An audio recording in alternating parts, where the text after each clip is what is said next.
मेरे प्रिय कैडेट्स, आप सभी को मेरा नमस्कार।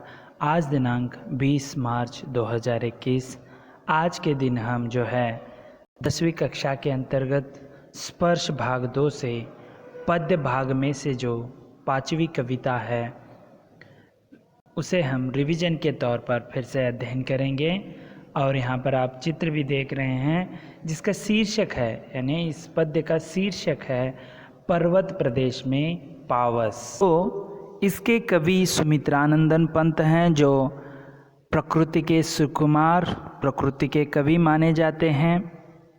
ये हिंदी साहित्य के अंतर्गत पहले ज्ञानपीठ पुरस्कार पाने वाले कवि माने जाते हैं, सुमित्रानंदन पंत। इनकी चिदंबरा कृति पर ज्ञानपीठ पुरस्कार मिला है।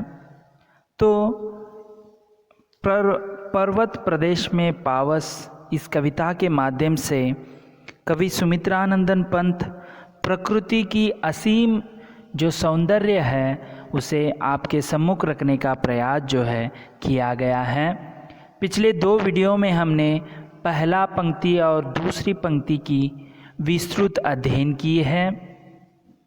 जो पहले पंक्ति में हम तीसरे पंक्ति को बढ़ने से पहले पंक्तियों में यही कहा है कि वर्षा ऋतु जब प्रारंभ होती है, जब प्रकृति में जो बदलाव आता है उसका यहाँ पर विस्तृत वर्णन जो है सुमित्रानंदन पंत ने किया है।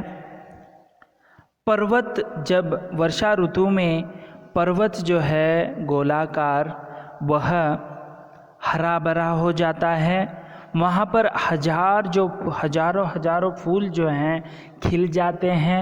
वह फूल जो हैं आँखों के माध्यम से, आँख जैसे होते हैं, और वह पर्वत के नीचे जो तालाब है उसे एकटुक निहारते रहते हैं।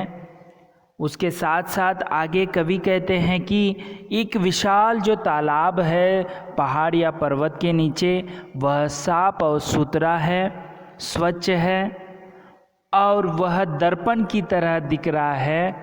और जो पर्वत की जो प्रतिबिंब है, जो उसके अंतर्गत, यानी जो तालाब के अंतर्गत दिख रहा है, आईने की तरह जो है स्वच्छ है, उसका जो प्रतिबिंब उसके अंतर या उसके ऊपर दिख रहा है। ऐसे उन्होंने बहुत ही सुंदरता से वर्णन किया है।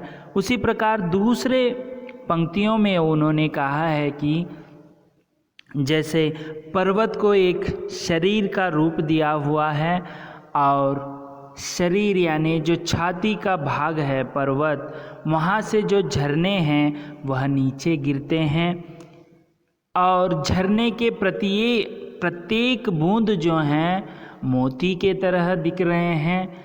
उनका श्रृंखला है, क्रमबद्ध से वह नीचे गिर रहे हैं, मोती के जैसे सफ़ेद लग रहे हैं, और उस दृश्य को बहुत ही सुंदर, वह दृश्य जो है बहुत ही सुंदर लग रहा है।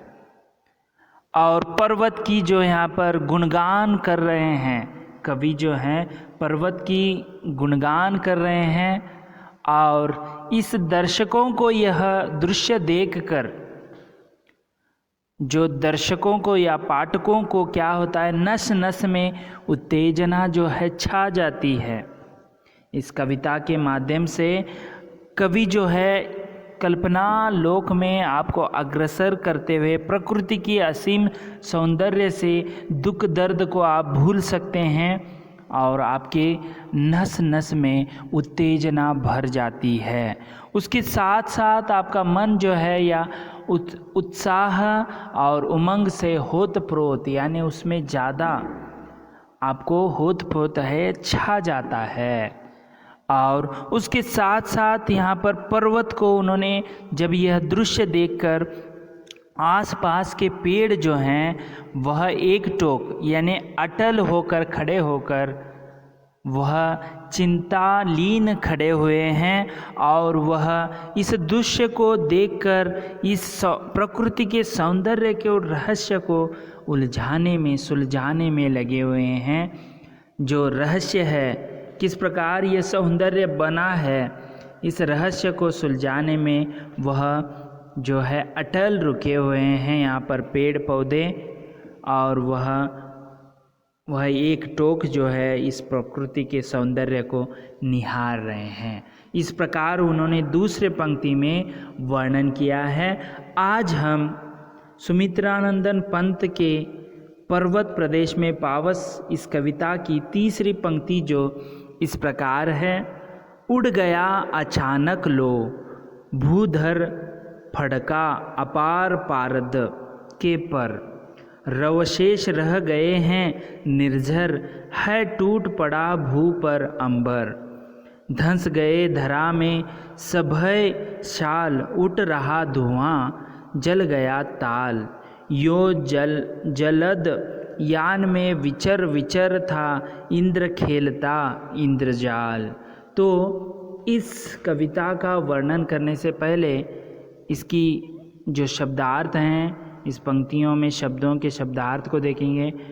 पहले पंक्ति में भूधर यानी पहाड़ है, अपार यानी दूसरे पंक्ति लाइन में अपार यानी जिसका पार न हो, बहुत अधिक, असीमित यानी जिसकी सीमा न हो, पारद के पर यानी पारे के समान धवल और चमकीले पंख, धवल यानी श्वेत सफ़ेद पारे के, ठीक है, पंख हो सकते हैं। उसी प्रकार तीसरे लाइन में देखिए रव शेष यानी केवल आवाज़ का रह जाना या चारों ओर शांत मौन वातावरण में केवल पानी के गिरने की आवाज़ का शेष रह जाना। जो पर्वत से जो झरना जब कोई नहीं है तो उसकी जो आवाज़ है झरझर की आपको सुनने के लिए मिलती है। टूट पड़ा यानी जो चौथे लाइन में टूट पड़ा है उसका अचानक झपट्टा मारकर आ पड़ा, टूट पड़ना, ठीक है। उसी प्रकार भू यानी चौथे लाइन में भू है, भू यानी पृथ्वी या धरती कह सकते हैं। पांचवें लाइन में देखिए अंबर जो है, नहीं चौथे लाइन में अंबर जो है आकाश क्षितिज के लिए कहते हैं। पांचवें लाइन में देखिए धस गए यानी दब गए, धरा यानी धरती है, सभय यानी भय के साथ, शाल यानी एक वृक्ष का नाम जो पहाड़ों पर पाया जाता है। छठे लाइन में देखिए ताल यानी तालाब है, जलद यान यानी बादल रूपी विमान है सातवें लाइन में, और विचर यानी घूम कर, इंद्रजाल यानी जो अंतिम लाइन में आठवें लाइन में जादूगरी या कारनामे, अद्भुत खेल कह सकते हैं। इस प्रकार जो हमने शब्दार्थ, जो कठिन शब्दार्थ हैं उसको देख लिया। अब हम इसका विवरण करेंगे, जो कवि किस प्रकार इसमें जो है रस भरते हैं देखेंगे। कवि कहते हैं कि लो उधर देखो, लगता है एक पूरा पहाड़ पारे के समान धवल और चमकीले पंखों की फड़फड़ाता हुआ ऊपर आकाश में उड़ चला है। यानी यहाँ पर सफ़ेद जो चमकीले पंखों की तरह पहाड़ जो है वह फड़फड़ाता हुआ ऊपर आकाश की ओर बढ़ रहा है। जैसे यहाँ पर आप बादल देख सकते हैं, सफ़ेद जो बादल हैं उसे आप देख सकते हैं। जो पहाड़ के ऊपर जो सफ़ेद बादल हैं वो पंछियों की तरह फड़फड़ाते हुए पंख आकाश की ओर उड़ रहे हैं। यहाँ पर भी पीछे आप देख सकते हैं सफ़ेद बादल। आशय यह है कि यानी जो इच्छा है कि अचानक पहाड़ के समान बहुत अधिक श्वेत और चमकीले बादल आकाश में छा गए। यहाँ पर पर्वत आप देख रहे हैं, तालाब भी देख रहे हैं, उसके ऊपर जो आकाश में क्षितिज में जो हैं बादल, सफ़ेद श्वेत बादल जो हैं, चमकीले बादल आकाश में छा गए।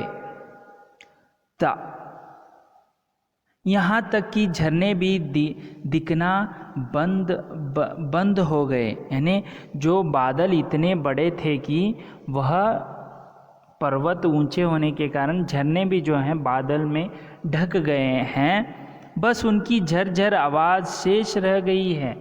देखिए, आप कल्पना लोक में जाइए, आप कल्पना कीजिए कि आप पर्वत, एक बहुत ही विशाल बड़ा पर्वत के नीचे खड़े हैं और वहाँ पर झरना जो है बह रही है, और उसी बीच जो श्वेत बादल हैं वह झरने को ढक दिया है,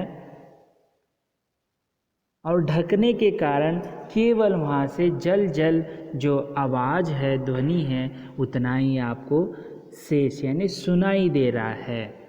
तुरंत बाद उन बादलों से इतनी तेज वर्षा हुई कि लगा जैसे आकाश धरती पर टूट पड़ा हो। अचानक जो है, जो बादल हैं काले हो जाते हैं, बादल जो है भर जाते हैं बूंदों से, और वह लगातार तेज बारिश जो है बरसने लगती है, जैसे धरती पर टूट पड़ा हो।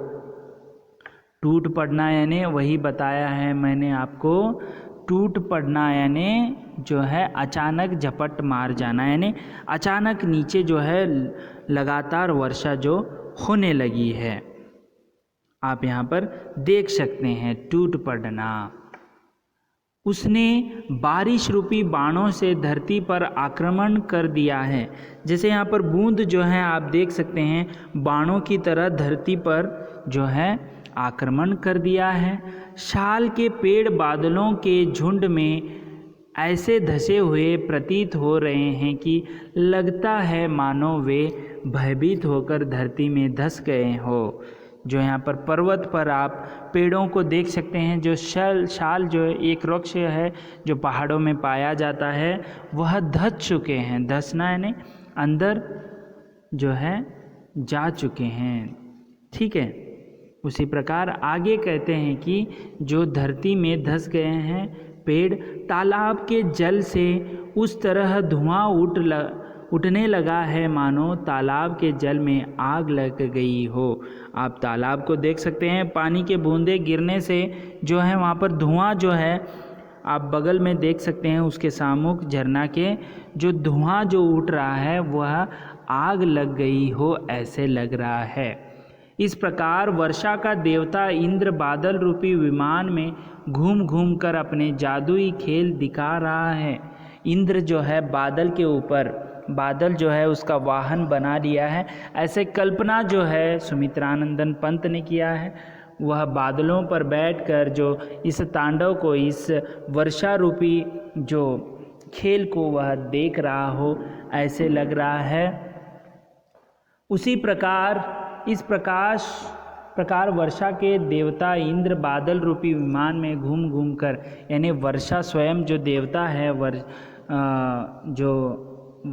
वर्षा के देवता इंद्र वह बादलों पर बैठकर वह इधर उधर घूम रहे हो।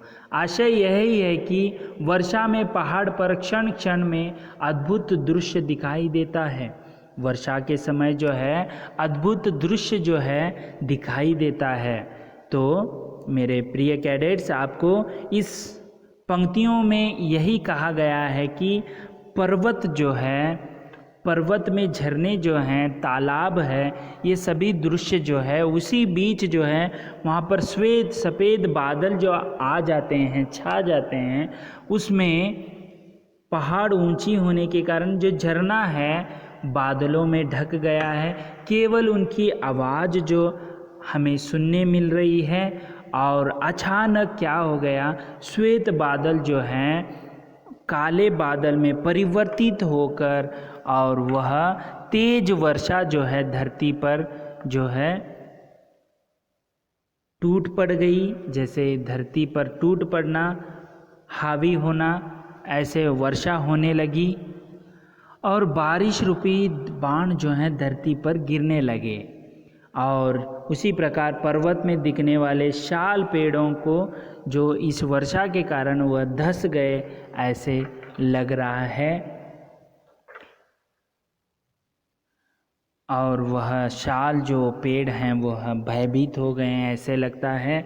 और इसी बीच इंद्र जो है वह बादलों पर बैठकर इधर उधर घूमकर यह दृश्य को देख रहा है। और उसी बीच जो झरना की जो है वहाँ पर जो धुआं की तरह उठ रहा है, आप यहाँ पर दृश्य में देख रहे हैं, धुआं की तरह उठकर वह आग की तरह, जैसे आग जो है पहले आग लगने से पहले धुआं उठता है, तो उसी प्रकार यह दिख रहा है। ऐसे वर्णन उन्होंने जो है किया गया है। इसका जो तीनों जो पंक्तियों में वर्णन जो किया गया है उसका सार इस प्रकार है कि इसका सारांश, कविता का सार इस प्रकार है कि पर्वतीय प्रदेश था, वर्षा ऋतु में प्रकृति पल पल अपना रूप बदल रही थी। पर्वत के नीचे दर्पण जैसा तालाब था, पर्वत पर हजारों फूल खिले थे। लगता था कि वे फूल पर्वत की आंखें हो, जिनसे वह बार बार दर्पण में अपना विराट रूप देख रहा था। पर्वत से गिरने वाले झरने झरझर स्वर में मानो पर्वत की गौरव गाथा गा रहे थे, गौरव गाथा को गा रहे थे। चोटियों पर खड़े पेड़ हमारी महत्वाकांक्षाओं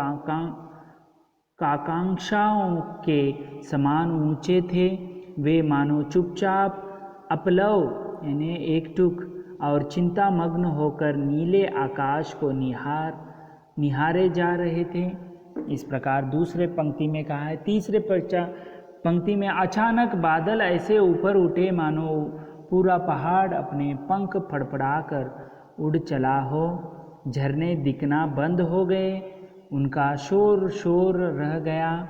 बादलों के कारण शाल के पेड़ धरती में धसे हुए से जान पड़ते थे।